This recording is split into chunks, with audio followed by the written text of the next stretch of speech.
Good evening, everyone. So I'm Ravneet, CTO at Allica Bank.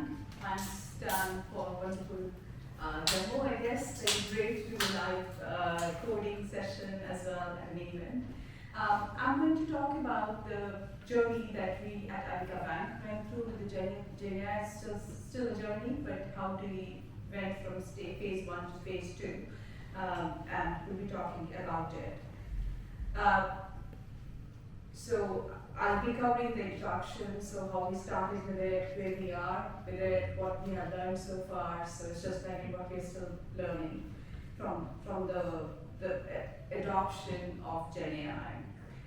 So about me, I've been with the bank for the last 5 years, and I'm leading the technology teams. I joined Allica as a Lead Backend Engineer, so I've been on my career progression path to VP Engineering and CTO for the last 3 years.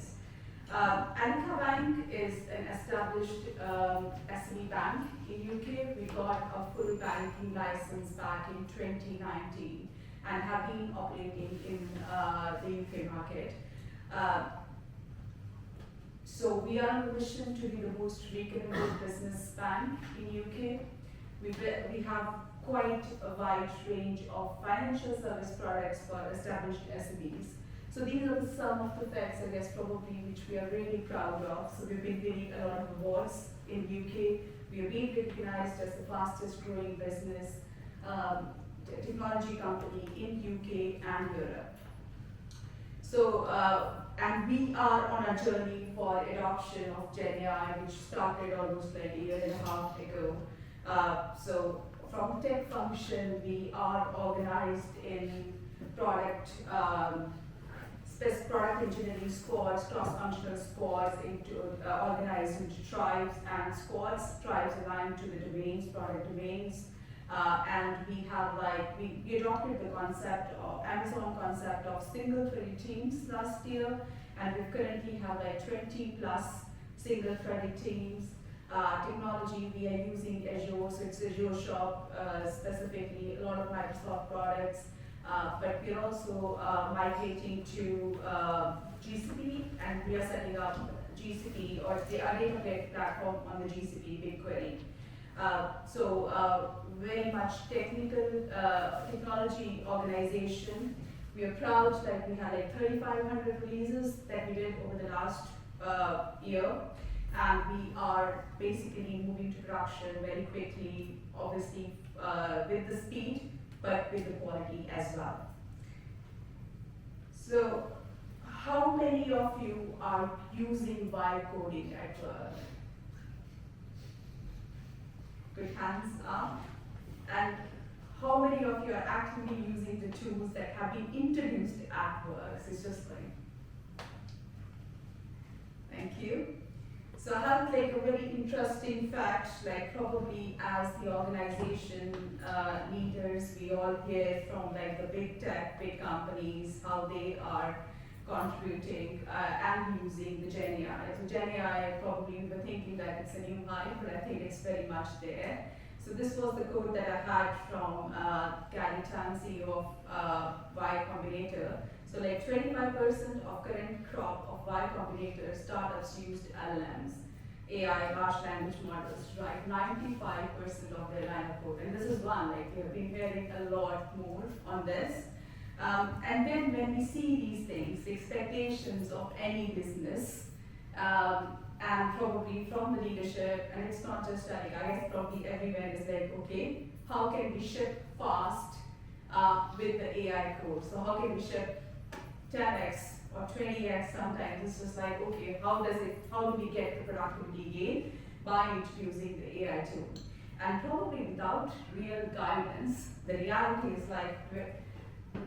there are some good developers who are trying, and we had a good session from Dan as how he used the GenAI tools, but most of the time it happens is developers asking ChatGPT how to manage the expectations of the management and the speed. So with the same set of experience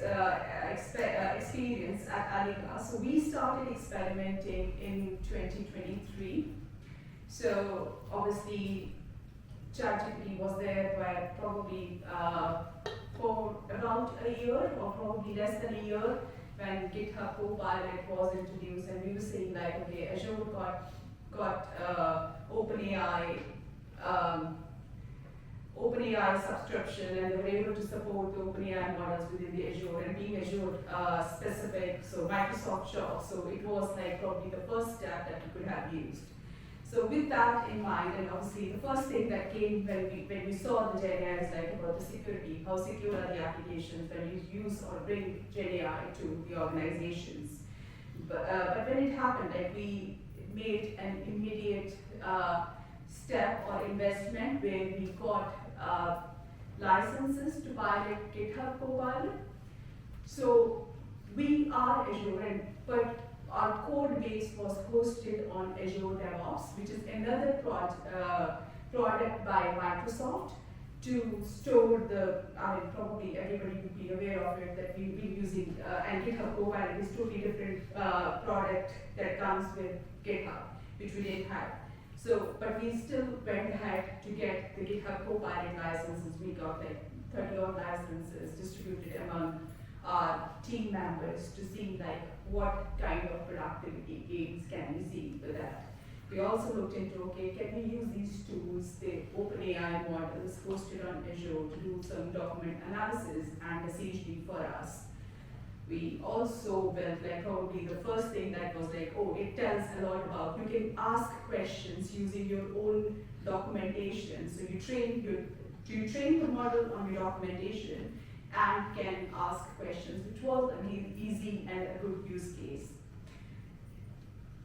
I think they were good use case, but what we actually learned that the productivity impact is real, but not always easy to measure. So by that it means like, yes, we distributed the GitHub licenses, engineers were using that, but the obvious way of using GitHub Copilot license was auto-completions. And then it was hard to put like, okay, if you have like, you're measuring velocity, is that improved? But with the pockets, licenses in the pockets, and there was a nervousness among engineers using the GitHub Copilot license or any coding license as well. So I normally hear is like, will that make us dumb?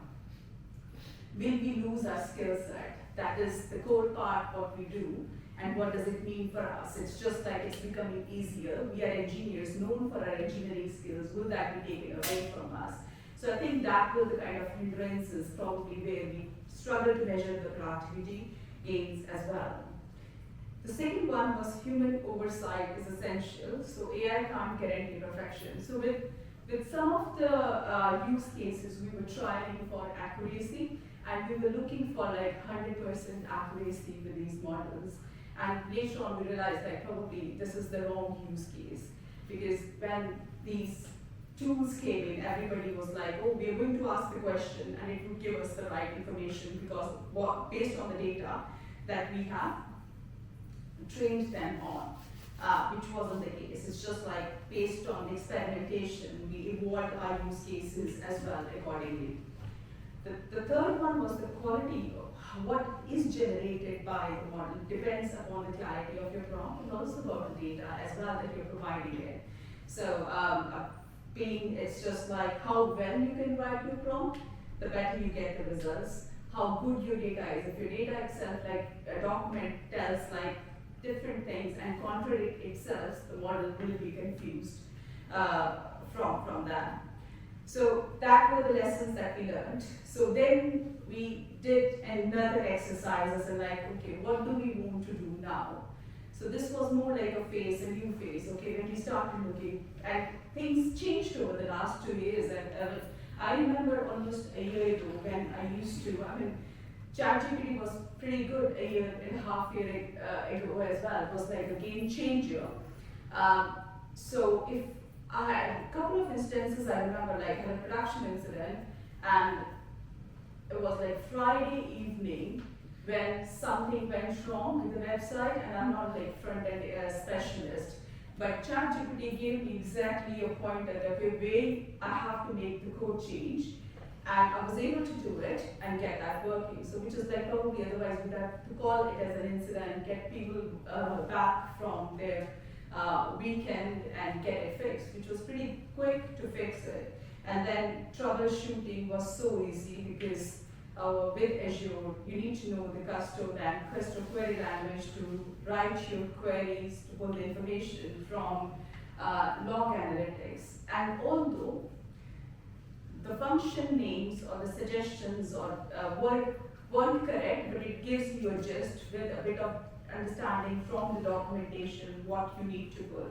But in the last year or so, or probably less than 6 months, I think things have gone massively better. So the quality of the output and the results have improved. So we went through another exercise, okay, how we want to go and use it. So when we started evaluating, like, okay, what do we need to do, we actually found out more than 50% of our colleagues were already using these tools. So it wasn't like we are going to make a change. The change has already happened, and now we have to actually support the change. So we started, like, I think there was another couple of things, like even though there wasn't, we weren't able to quantify the productivity with GitHub Copilot, but we decided to migrate off Azure DevOps to GitHub and get the licenses for all the development team. I think that's probably a good decision that we took as a business, and we are seeing the benefits. We're still going through the migration, but that was that was the first step. So in terms of like past the pilot, so we started rolling out the licenses. We decided to migrate off Azure DevOps to GitHub. But then we didn't solve the main problem. It's not just for auto-completion. Auto-completion on its own could not be good enough, and it won't be providing the results that we want to see as a business. So we started like probably preparing the knowledge base for the rest of the team, preparing the cookbooks, recipes, where we can say, okay, this is not just knowledge, not just auto-completion, but how we can leverage the tool or the GenAI tool to actually support and improve the productivity. And then probably finding ways how we can train our developers through that journey, through lunch and learns, through dedicated development days, because we need to take everyone on that journey. I won't share probably all the recipes here, but I think probably 2 or 3 of them would be useful, which I found very interesting. So as GitHub, Dan mentioned about the GitHub agent mode, so which is probably a month old, I guess, and it has been quite a game changer again. So one of our developers was able to make a change through the agentic mode to 80 repositories.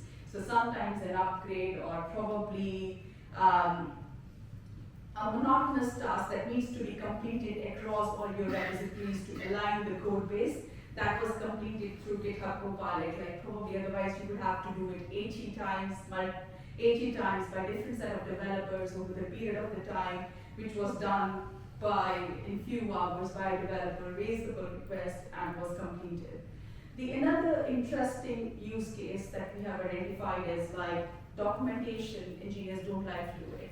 And sometimes it gets like probably, yes, you put an effort, you get your diagrams, your high-level diagrams, sequence diagrams, everything in the code repository, but then after a while you just fall to your usual behavior. So we've started generating that documentation through the code, which is probably looking good as well. And the output is again great. So it's just like it needs a bit of prompting. I'm not doing any demo here, but that's probably what we have identified, like the mermaid codes, mermaid diagrams, charts. It works well with GitHub Copilot. The third again, it's a new thing again, but we have found it very interesting. So we've integrated GitHub Copilot with the Jira. And then we have used the agentic mode to implement the ticket. But then it has a precondition where the Jira ticket itself has to be well written, and then the prompt has to be good enough. There's another caveat, like probably it wouldn't be able to do too complex work, but some level of complexity and repeatable task it can easily do through the agentic mode, which is good enough, as in like probably that improves the quality of the Jira ticket, which we have been trying over the last few years to get to the right. It's just like a regular cadence that the team needs to go through to make sure that your Jira has well documented acceptance criteria, description, the details in it, and then use the information built within the Jira to write the code. There's still more lessons that we're learning. I think probably in the whole process is never fight for 100% accuracy. I think that's probably the model hallucinates, where you need human in the loop to actually decide and take actions. Probably that is required. So we are replacing the monotonous tasks first that are easy and simple, rather than failing the model because it can't do and different things. It's just like how we can get the best value by adopting and doing what it is best, what it can do best. And then probably the other finding that we had was with the ID, say for example, you have to refactor something or to replace all probably the good shortcuts that we have available in the RDs. We are not competing them with the chat GPT or probably chat agent or ask agent. We're not doing it because we know that IDEs are good with it, and that's not a problem area. So it's just like finding the right use cases and using that. I'll come back to another question that probably Dan was discussing as well. So as in like how the model works. And I did some interesting experiment probably in the beginning of April. So I think model context protocol was quite new back then. So I wanted to build an experiment building an MCP server and client, and there wasn't enough information or blogs available online. So there was documentation available through Anthropic, but there wasn't any code available on the GitHub or anything. So I just asked a simple prompt to ChatGPT, okay, build me an MCP server or build me a template for MCP server. I got TCP server instead, and we know what TCP server is here. I've done some low-level programming back when I started engineering. So I could recognize, okay, this has given me software programming basically rather than MCP server. Then I went another step. I gave the model the context, as in like the documentation that existed on the website to build it, and it was crap at building it. So basically, it didn't have enough the code to actually get trained on to just build it for me. But then I tried it again yesterday, and I got exactly what I wanted. So it's just like, because it had more examples to look into, it was trained successfully, and it's not just the one model. I tried ChatGPT, I tried GitHub Copilot, so Perplexity as well, Claude I tried. None of them were able to give me the results. I think it's just like probably it's not there that it can replace the human for now, it's just like if someone is worried about it. But it's training on the data that it's actually being provided, and then it builds from it. So it's just like, I don't think it has the capability to build anything on its own. There have been some more GitHub, some more use cases that we are looking at beyond GitHub. So obviously, agentic board into our software applications, we are really thinking about how we can build our applications in future. Do we need to do the same software engineering? So how we actually build it, how the applications were used. So thinking about it, we're also looking at deploying agents internally for productivity gains. So interesting use case that about the design system and the deliverables. So it's just like that's another solution that how we can automate the process for front-end applications. So these are the things that we are looking at, but I would say it's still a journey, still going through, still learning a lot, and I think the model is evolving as well. So, but it's a risky place to be. It's just like there are a lot of risks that are not exposed. We don't know what could go wrong, but it's an interesting space for now. That's all. I'm done. Any questions?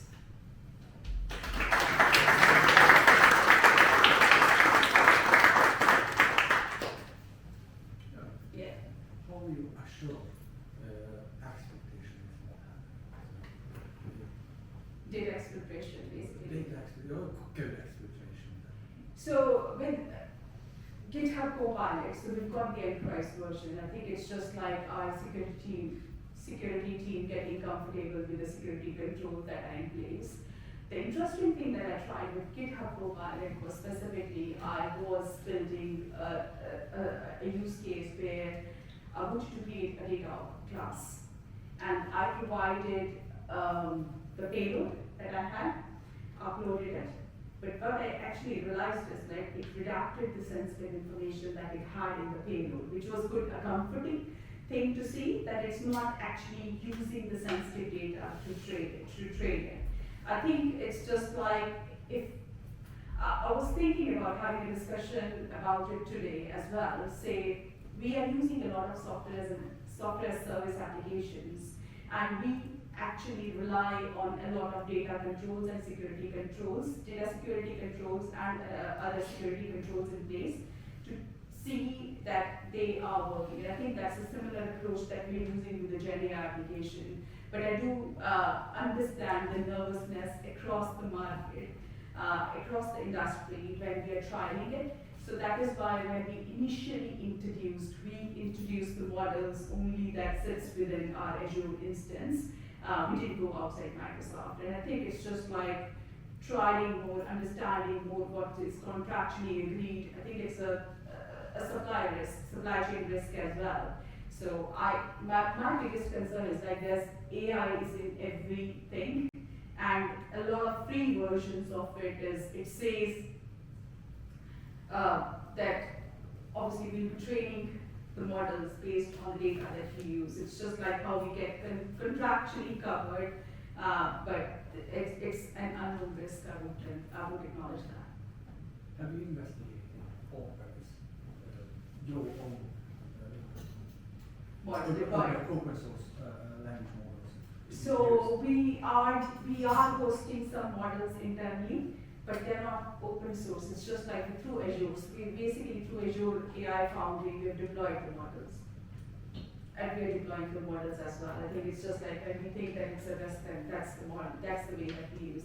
But then if you compare between the models, like ChatGPT is not equivalent to what you get with Azure. It's just like a couple of versions behind, and that one is ahead. So I think that's probably the trade-off that we have. Yes? The example you showed at the end was quite interesting with the ability of building an MCP server, well, which was not an ability in the end. But what is interesting is that you had to wait for training in order to get that result. So my question is, what do you use for your knowledge bases? Knowledge base is based on the recipes and like how we can use it. And how do you pass them to the language model? So the knowledge, okay, that's probably the other one. So I think there are different things that we use for knowledge base. It's just like the models can be trained on SharePoint, the models can be trained with Confluence as well now. So it's just like you can upload your data onto blob storage and train the models there. So there are different architectural options available for knowledge base. With MCP, I think, yes, I understood that, I realized that the model is not able to generate it, but I did not stop there. So it's just like from the engineering skill set, you can still build your own gateways, own version of the program. I guess that's what I did. But that's just like an experience because I wanted to save my time and get something built through GitHub Copilot or the GenAI, which wasn't possible back then. but with the documentation available, I guess that's probably where you need the experience that you have gained as an engineer to build something that's not available, or the Gen AI model can't build for you. So that's still important. Because you said that you passed the context of the documentation of MCP to the prompt so that you can get a result that is more Yes. accurate. There is another way to pass a context to a model with a knowledge base, which doesn't require training. It's called RAG, Retrieval Augmented Generation. And this way you store the documents inside of a vector database, and then the model retrieves that. Maybe, I don't have them a trial, but maybe that's a way to get No, I think more it was accessible. basically, I was trying, I think that's a different use case. So what I was trying to do was like model to read the documentation, how you can build the MCP and build on top of it, which was not possible. But yeah, it's just like in comparing or providing the context and uploading the document. I think text generation is different to building the program. So even if the program is just like it built something, but wasn't actually what I was looking for. It built an TCP or socket program rather than the MCP. That was the difference. I think it read the context. The context that I passed was through through VS Code. Basically, you can pass the context by fetching your external source. That is how I did it. But it didn't work. Thanks. So it's great to see kind of rolling out Copilot across the business. How many engineers did you roll that out to? Were there any kind of conditions attached to the business case? Like, do you have to sign up to a productivity gain in order to get the business to invest in something like that? I think no, that's not what we are. I think we are going through a training phase. We are giving enough resources to our engineers to train themselves, upskill themselves. It's not like probably the change would happen in a single day, and we're providing those recipes as well along with it. As I said, like auto-completion is not the only use case, and we don't want our engineers to just use the auto-completion. It's just like how they can effectively use. That's not the case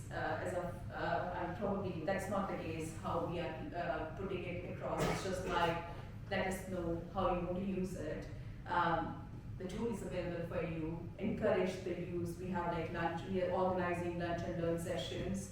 We are organizing dedicated development days. Come and show you recipes, what you have learned, what you know works best, so that we can share the knowledge. It's more like a collaborative effort. So it's like an investment in Yes. them and their capabilities. Yeah. So I think it's more like an investment. So another use case that I tried, which I haven't covered here, that was last week. I was deploying a kind of GitHub Copilot dashboard to understand what is the adoption rate within the organization. And I have never deployed on Azure App Service Plan. So basically I was setting it up, everything. So the first thing I tried was like, can GitHub Copilot give me the code or the way to deploy it? But I think I had to move back to reading the documentation, understand how it works, and then deploy it, which worked fine. But I initially started relying on GitHub Copilot, but I didn't get the results as I wanted. It's just like I had to go through the documentation and then implement it. Did you hire machine learning engineers, or you just introduce the AI enablement? So our engineers are basically training themselves. It's not like probably they have hired someone. What we are doing especially, I guess, is we are working with some third-party companies and putting some hackathons in place, which will act as, again, another training sessions for them to learn, I guess, how to adopt these tools. That's another way, but it's just like our internal engineering team who are working through the recipes because they know how to use it. And I think there's not many people out there who would know how to use the tools.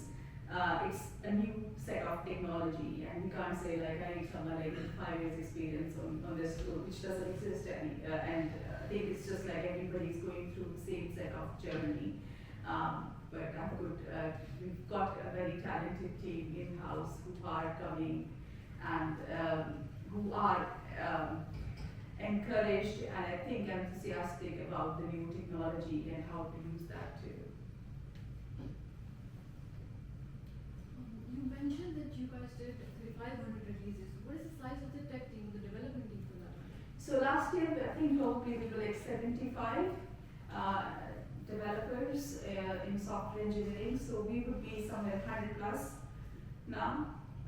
But we do release frequently, we do release regularly to production. So we have like proper, I think, deployment frequency. We just emphasize that with the right tool set available for the teams, we just encourage like regularly to run production. Is this the app release, the front-end app release only, or is it back-end core? So it's everything, right? So it's just like back-end releases, front-end releases, data engineering releases, security, so all the releases that technology team will be doing.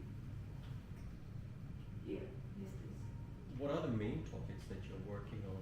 Is it on the front end, the back end, the software, the data side, the security side? It's everything, I guess. It's just like we're finding that we're just trying to find like we have like we have technology teams internally. We have back-end, front-end data,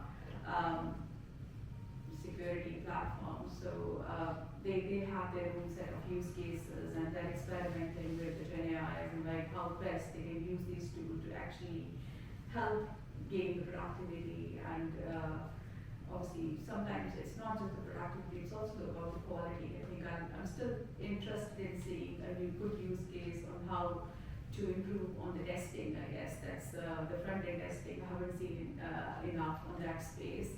I think that's probably next with a lot of things happening with other products. It's just like it would be good to see what's going in the testing, especially the front-end end-to-end testing. That would be quite important. Okay. Have you also analyzed, deploying some of the AI capabilities at the backend side, like operational tasks, So when you say backend, is it like the It's like KYC review or, any such thing which is totally done by, a manual or Yes, something. yeah, we are exploring tools. I think it's just like, we did explore some tools with the decisioning, analysis, operational tasks as well. And most of the products that our product teams are building, not most, some of the product, I think the products that our product engineering teams are building, they are first customer facing as well as the back office tools as well. So it's just like us, different use cases, but obviously we are looking at the organization level rather than just product and tech. But I think product and tech, it's easy to roll out because it's a tech and everybody's excited about it. It's much easier. So we have to think differently for the rest of the business as well. But I think they are very enthusiastic to see like what does these new technology bring for them, how they can improve the efficiency of their day-to-day activity. And I guess it's just like it's quite promising, I would say. Like a year ago, I was a bit skeptical about the development and the games, because I was the one like, yes, I'm using these tools, but then I default back to my normal ways of working. But I think it's happening less and less now.